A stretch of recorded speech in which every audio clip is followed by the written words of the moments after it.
Welcome to the Sunday Best. It's an in-depth look at the best book I read this week. This week's best, Heir of Fire by Sarah J. Maas. This is Sarah's second time on the Sunday Best list, and with that, I won't give another bio breakdown, but I do want to talk about why Heir of Fire is one of my favorite books in the Throne of Glass series. The way I read this series, Heir of Fire comes forth, and it really feels like a major turning point in the story. We're approaching the halfway mark, and while sometimes a series might lag in the middle, Heir of Fire really ramps up the story. New locations, new characters, and even new magic. Let's get into the book. Celaena has been sent to Winland as the king's champion to dispatch some enemies, and we all know what that means.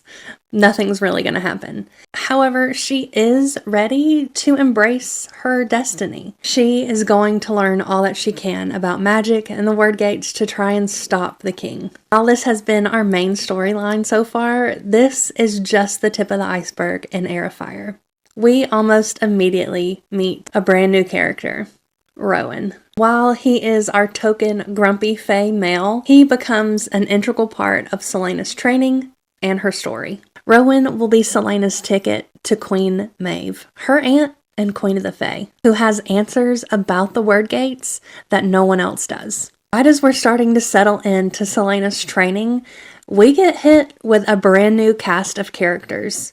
The witches. In my first read through Heir of Fire, I was shocked. I had no idea that we were going to have a whole new storyline with a whole new set of characters. The witches and their story are one of the main reasons that this book doesn't lag for me. All of the dynamics between the clans, Manon and the 13, and Wyverns.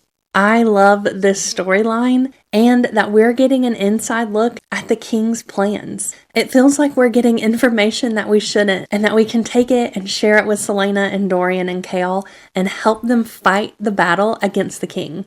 I think that Sarah does a brilliant job of blending Celaena's story, the witch's story, and then also checking back at home with Chaol and Dorian. And she even gave them some new help, Aedion, a general in the king's army, and also Celaena's cousin. One of my favorite things about Aedion is that he is just the male version of Celaena.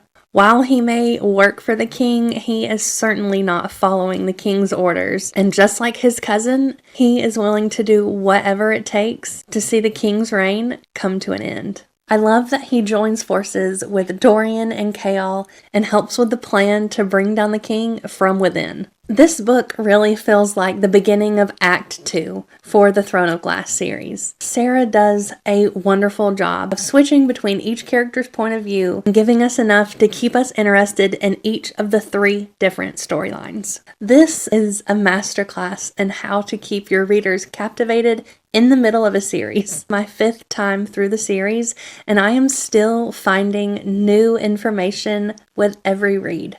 I am in awe of Sarah's writing, and to think that she was writing this at such a young age still blows me away.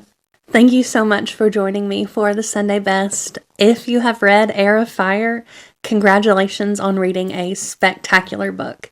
If not, I hope that your TBR is officially one book longer. Happy reading.